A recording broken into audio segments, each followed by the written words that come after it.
Hi, I'm Dr. David Cheng. Now that you're considering getting a dental implant or already have a dental implant, what are the possible complications you may have with your dental implant? What are the indications that you might be having problem with your dental implant?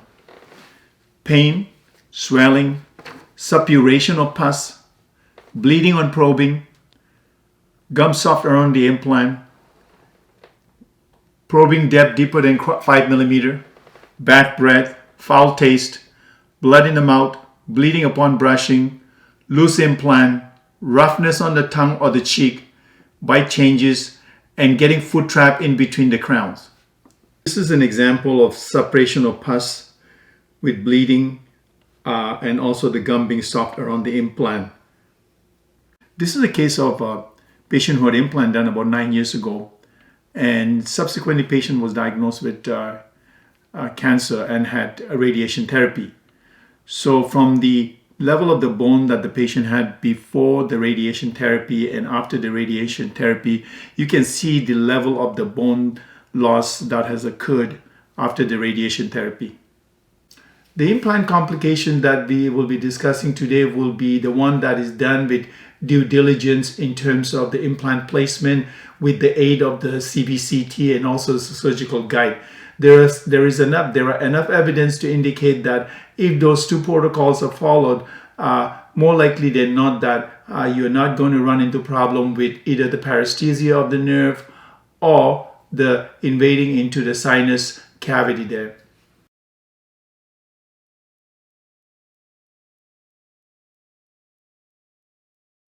Dental implant complications of failure can be divided into above the gum line problem and below the gum line problem. Above the gum line problem has to do with the mechanical aspects of the crown as it relates to the implant itself. In other words, for example, could be screw loosening, porcelain fractures. Below the gum line problem has to do with how your body reaction to the implant or to the plaque that's surrounding the implant.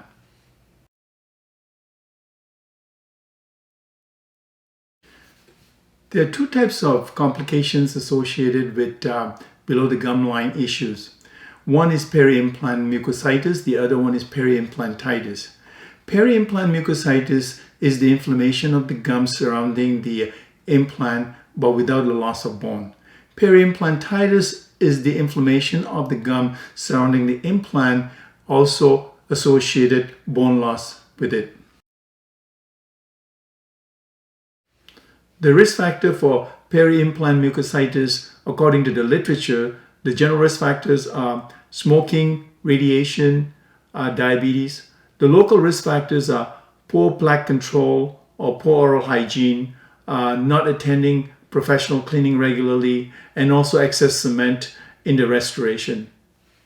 The good news is that peri-implant mucositis is reversible with proper oral hygiene and plaque control. The presentation of peri-implantitis is very similar to peri-implant mucositis. The only difference is that in peri-implantitis there is bone loss associated with the surrounding area for the implant. We can look at what are the consequences of having problem on the crown itself that is attached to the implant. If we go and look at the top of the crown, we can look at porcelain chipping or cracking. That can cause roughness on the cheek or the tongue and cause pain. If we look at in terms of the screw loosening that is attached to the implant from the crown, that itself can trap the tissue or the gum in between the implant and the crown. Again, that can cause problem as well, pain that is. If you look at in terms of the gum, when you have spaces in between teeth, you tend to trap more food. So what they found in studies is that in long term, teeth migrate, natural teeth do migrate and move, whereas the implant tooth or teeth do not move. As a result of that, there's a spacing in between that has been created between the natural tooth and the implant itself. And as a result of that, there are food trapping, causes pain and irritation.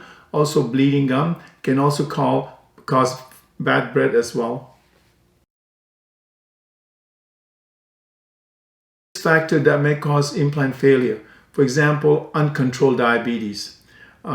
Smoker, if you have been on bisphosphonate, if you have an autoimmune disease, if you have allergic to titanium, if you have sleep apnea, which causes bruxism or microarousal, or if you have periodontal disease. I'd like to thank you for watching the video and supporting our channel. If you think that someone can benefit from this video, please share it with them. And if you have any questions, please contact us through our website at www.drchengs.com. Thank you.